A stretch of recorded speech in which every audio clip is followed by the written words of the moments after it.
বলছেন যদি কেউ চুরিও করে, জিনাও করে, কিন্তু শিরক মুক্ত আমল নিয়ে আল্লাহর সামনে দাঁড়ায়, আল্লাহ তাকেও মাফ করে দিবে ইনশাআল্লাহ। এটাই সেই হাদিসের ব্যাখ্যা। আসলে লা ইলাহা ইল্লাল্লাহ যে ব্যক্তি মন থেকে পড়েছে, কলবের মধ্যে সরিষা দানা পরিমাণ ঈমান আছে, মানে শিরকের পথ করে নাই, ইনশাআল্লাহ তাআলা আল্লাহ পাক তাকে জান্নাত দিবেন একদিন না একদিন ইনশাআল্লাহ।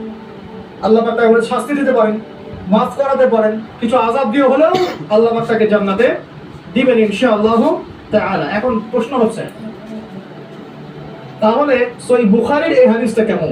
কোন হাদিস?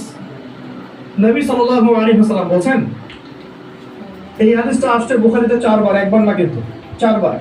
নবীজি বলেন কিয়ামতের দিনে, মনোযোগ দেন প্রিয় ভাই, কিয়ামতের দিনে আদম আলাইহিস সালামকে ডেকে আনা হবে।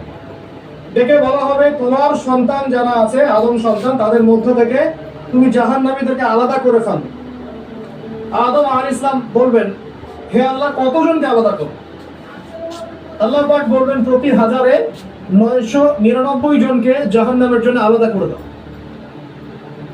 নাউজুবিল্লাহ বলবেন, প্রতি 1000-এ 999 জনকে জাহান্নামের জন্য আলাদা করে দাও। সহিহ বুখারীতে 4 বার আছে, একবার না, 4 বার। এবার সাহাবীরা কিন্তু একটু বিচলিত হয়ে পড়লেন। তিনি বলেন, ইয়া রাসূলুল্লাহ তাহলে কিভাবে হবে? নবী সাল্লাল্লাহু আলাইহি ওয়াসাল্লাম বলছেন, আশ্বস্ত হও, জান্নাতীদের কাতার হবে 120টা। কয়টা? 120টা। তার মধ্যে 80টা কাতার হবে আমার উম্মতে মুহাম্মাদের ইনশাআল্লাহ। এবং এই হাদিসটা শোনালেন যে যে ব্যক্তি এই উম্মতের মধ্যে আল্লাহর সাথে শিরক না করে মারা যাবে, আল্লাহ পাক তাকে মাফ করে দেবেন ইনশাআল্লাহ। তাহলে প্রশ্ন, এত পার্সেন্টেজ, হিউজ পার্সেন্টেজ মানুষ কেন তাহলে জাহান্নামে যাচ্ছে? তাদের আমলনামায় কোন পাপটা থাকতে পারে যার কারণে তারা জাহান্নামে যাচ্ছে?